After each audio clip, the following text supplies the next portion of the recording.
మాజీ ఎమ్మెల్యే ప్రసాద్ రెడ్డి గారు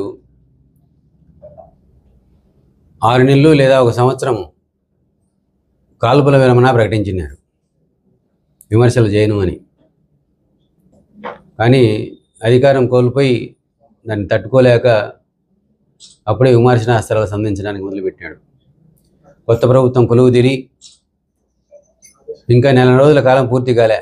ఇంకా బాలారిష్టాలను కూడా అధిగమించడంలే. అంటే గవర్నమెంట్లో సెక్రటరీస్ని కానీ, తగిన నామినేటెడ్ పదవులు కానీ, ప్రభుత్వ యంత్రాంగం పూర్తిగా రెడీ కాకంతలకే, ఈ బాలారిష్టాలను అధిగమించకంతలకే విమర్శాసనాలు మొదలుపెట్టినాడు.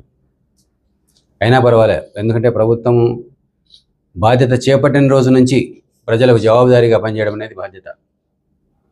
దాన్ని తెలుగుదేశం పార్టీ సక్రమంగా సమర్థవంతంగా నిర్వర్తిస్తుందనేది మాకు నమ్మకం ఉంది. చంద్రబాబు గారి పరిపాలన మీద, వారి దక్షత మీద, వారి విజ్ఞత మీద, వారి దూరదృష్టి మీద, వీటన్నిటి మీదుగా ప్రజలకు, ఆంధ్ర రాష్ట్ర ప్రజలకందరికీ నమ్మకం ఉండబట్టే ఎన్నడూ లేనంత గొప్ప మ్యాండేట్ వారికి ఇచ్చారు. సరే, ఆయన మొదలుపెట్టింది పెన్షన్స్ ప్రజలు మోసపోయినారని. అంటే మామూలుగా తెలుగులో సామెతలు ఉన్నాయి. ఆవు చేలో మేస్తే దూడ గట్టునెందుకు మేస్తుంది అని. యథా రాజా తథా ప్రజ అని. వీళ్ళ నాయకుడు జగన్మోహన్ రెడ్డి 161 సీట్లు తెలుగుదేశం పార్టీకి ఇచ్చి పారద్రోలినా కూడా రాష్ట్రం విడిచిపెట్టి పొమ్మని చెప్పి ప్రజలు తీర్పు ఇచ్చినారు. అట్లాంటి తీర్పు ఇచ్చినా కూడా కనీసం ఓడిపోయిన తర్వాత ఎందుకు ఈ ఓటమి జరిగింది, ఓటమి జరగడానికి కారణాలేమి, ఏ కారణాలని అనలైజ్ చేసుకోకుండా అప్పుడే నెక్స్ట్ ఇప్పుడు శిశుపాలుడు అధికారంలోకి వచ్చినాడు, శిశుపాలుని అధికారాన్ని కౌంట్ చేస్తున్నాము, పాపాలు మొదలైనవి, దీనికి అంతం పలికే రోజు వస్తుంది, అట్టా ఇట్టా అని మాట్లాడడం మొదలుపెట్టినాడు. ఎవరు శిశుపాలుడు? నువ్వు శిశుపాలుని పోదెంగి నా గవర్నమెంట్కు ఓట్లు వేయలే, నేను వద్దు పొరనైనా అని దండం పెట్టినారు. ఇప్పుడు వచ్చిన అందులోకి శిశుపాలని పాలన కౌంట్ చేస్తానని నీకు 164 తప్పులు చేసినావు. 100 కంటే జాస్తి చేసినావు. నువ్వు తప్పులు చేసినావు, 164 తప్పులు చేసినావు. 164 సీట్లు నీకు తీసేసి ఉత్త 11 ఇచ్చినారు. అదేవిధంగా వాళ్ళ శిష్యుడు కూడా ఇక్కడ అదేవిధంగా ప్రచారం చేస్తున్నాడు, మేము మోసపోయినాము, ప్రజలు మోసం చేసినారు, మీరు కూడా మోసపోతానే ఉంటారు అని. తెలుగుదేశం పార్టీ ఏం మోసం చేసిందే? పెన్షన్స్ ఇస్తామనేది. ఎస్, ఈరోజు ప్రొద్దుటూరు నియోజకవర్గంలో 33,889 పెన్షన్దారులు ఉంటే అందరికీ ఈరోజు రేపు ఎల్లుండిలో పూర్తిగా వారికి పెన్షన్స్ 23,12,500 రూపాయలను పంపకం జరుగుతూ ఉంది. చెప్పిన మాట ప్రకారం ఇప్పుడు 4,000 రూపాయల పెన్షను, ప్రీవియస్ 3 నెలది 3,000 రూపాయలు, 7,000 పెట్టి వృద్ధాప్య పెన్షన్లు, ఏదైతే చంద్రబాబు గారు మేనిఫెస్టోలో చెప్పినారో, అది ప్రచార కార్యక్రమాల్లో పాల్గొనేప్పుడు వాగ్దానాలు చేసినారో, చెప్పిన వాగ్దానాల ప్రకారం వారు నెరవేర్చారు. రెండో పెన్షన్స్ ఈ బెడ్ రిడన్ వాళ్ళకు 5,000 నుంచి 15,000, ఎస్ 5,000 నుంచి 15,000 రూపాయలు పెంచినారే. చూడు కళ్ళు తెరుచుకొని. వికలాంగులకు, దివ్యాంగులకు 6,000 రూపాయల పెన్షన్ చెప్పినారు, ఇచ్చినారే. 6,000 రూపాయలు ఈరోజు వితరణ జరిగింది. నేను కూడా కొన్ని కార్యక్రమాల్లో పాల్గొని ఇచ్చిన. డిజేబుల్డ్ వాళ్ళకు 5,000 నుంచి, డయాలసిస్ వాళ్ళకు 5,000 నుంచి 10,000 రూపాయలు నేను, ఎస్ అది కూడా ఇచ్చినారు. అన్నీ ఇచ్చినారు. అంటే నువ్వు ఇప్పుడు అంతకుముందు 3 నెలలకు కూడా ఇవ్వాలని నువ్వు అడుగుతున్నావు. అంతకుముందు 3 నెలలకు చంద్రబాబు వాగ్దానం చేయలేదే. మీరు భ్రమించి ఇప్పుడు ఇవ్వాలా, అది ఒక అద్భుత కల్పన చేసి తప్పుడు ప్రచారాలు ఎందుకు చేస్తున్నారు? ఒకసారి మా మేనిఫెస్టోను చంద్రబాబు ఏం వాగ్దానం చేసినది పూర్తిగా చదువుకోండి. మీరు జగన్ ఒకటే ఇంతకుముందే మేనిఫెస్టో ఇదే బైబిల్ లాంటిది అని చెప్పినాడు. మాది కూడా బైబిల్, మేము కూడా బైబిల్ కాకపోతే భగవద్గీత. మాకు ఏదో ఒకటైతే ఫాలో అవుతున్నాం కదా. మా మేనిఫెస్టోను బాగా ఫాలో అవుతాం. మేము ఇదే ఖురాను, ఇదే భగవద్గీత, ఇదే బైబిల్ అనుకుంటాం. మా మేనిఫెస్టోని మేము ఫాలో అవుతున్నాం. చంద్రబాబు ఇచ్చిన వాగ్దానాలను అన్నీ కూడా నెరవేరుస్తారు. మీరు అంతర్శోధన చేసుకోండి, ఎందుకు ఓడిపోయినాం, ఎందుకు కథ అని. మీ నాయకుడు చేసిన పాపాలు మీ శిక్ష వేసినారు, నువ్వు చేసిన పాపాలు ఇక్కడ ప్రొద్దుటూరులో ప్రజలు శిక్ష వేసినారు. అవి కౌంట్ చేసుకోండి, ఎన్ని పాపాలు చేసినాం, ఎంతమంది కడుపు కొట్టినాం, ఎంతమంది చచ్చిపోయినారు, ఎంతమంది భూములు తెంపుకున్నాం, ఎన్ని ఆలోచన చేసుకుని నిర్ణయాలు మీరు అంతర్శోధన చేసుకుంటే ఎందుకు ఓడిపోయినామనేది కరెక్ట్గా తెలుస్తుంది. అప్పుడే నెలగాటంతలకే కొత్త ప్రభుత్వం మీద విమర్శలు, దాడులు చేయడం దేనికి? ఉండలేకపోతున్నానని ఫీల్ అవుతున్నావే అంటే అధికారం లేకుండా ఉండలేకపోతున్నావా, లేకపోతే ఇంక ఇంటినే ఉంటే ఇంటికి పరిమితమవుతానని అనుకుంటున్నావా? నాకు అర్థం కావడం లేదు. మీరు ఫెయిల్యూర్స్ ఇంకొకటి చెప్పినాడు, పెన్షన్స్ ఒకటే కాదు, డిఎస్సికి నోటిఫికేషన్ అంతకుముందు జగన్మోహన్ రెడ్డి 6,000 ఇచ్చినాడు, ఇప్పుడు 10,000 మాత్రం ఇచ్చినారు, ఇవ్వాల్సిన 50,000 ఉన్నాయని. మీరు 5 ఏళ్ల కాలంలో ప్రభుత్వం అంతరించిపోయేటప్పుడు, దిగిపోయేటప్పుడు 6,000 దానికి ఉద్యోగాలకు నోటిఫికేషన్ ఇచ్చినారు 5 ఏళ్ల కాలంలో. చంద్రబాబు వచ్చిన అధికారం చేపట్టిన వెంటనే 10,000 ఉద్యోగాలకు నోటిఫికేషన్ ఇస్తున్నాడు. ఇంకా రాబోయే కాలంలో చంద్రబాబు చెప్పిన ఉద్యోగాలన్నీ కూడా కల్పన చేస్తాం, ఉద్యోగాలన్నీ భర్తీ చేస్తాం. ఈ ప్రభుత్వం మీకు మాకు అధికారం ఉంది, ప్రజలకు ఆ నమ్మకం ఉంది.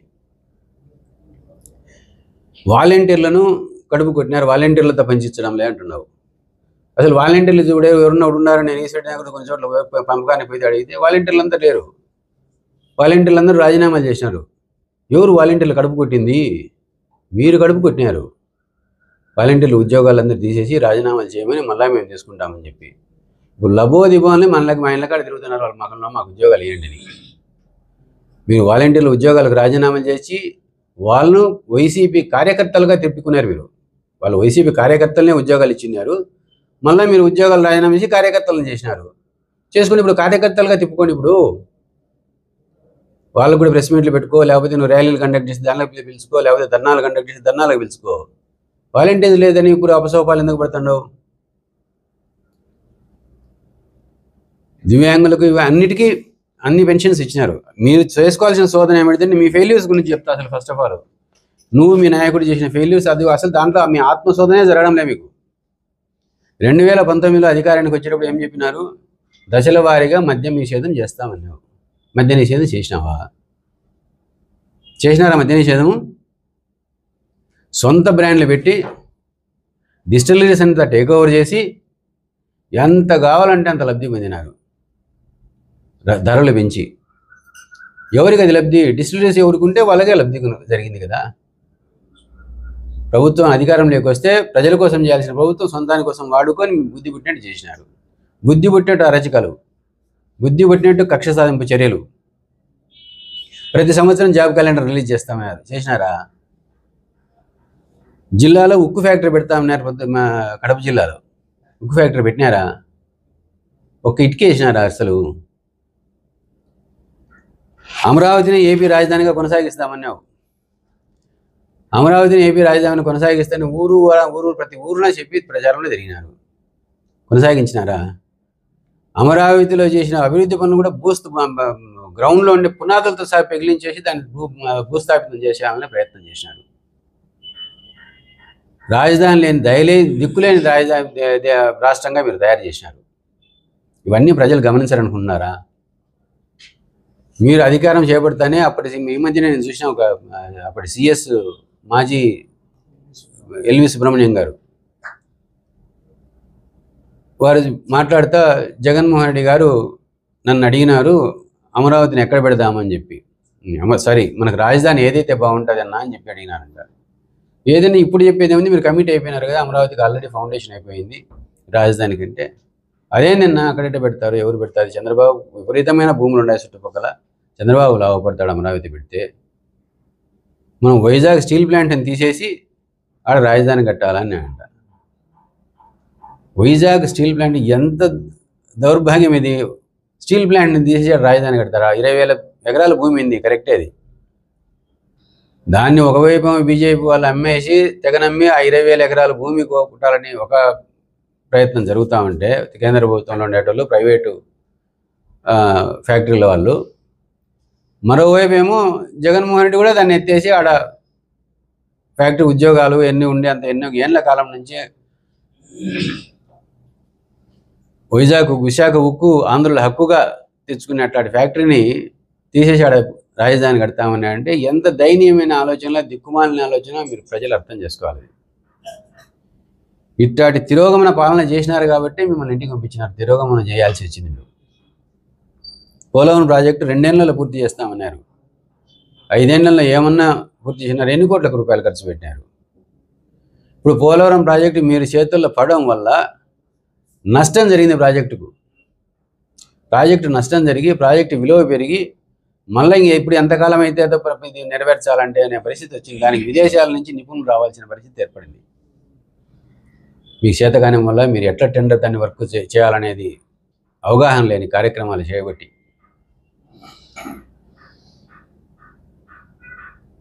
ఉద్యోగం అధికారంలోకి వస్తేనే సిపిఎస్ రద్దు చేస్తామన్నారు. చేసినారా?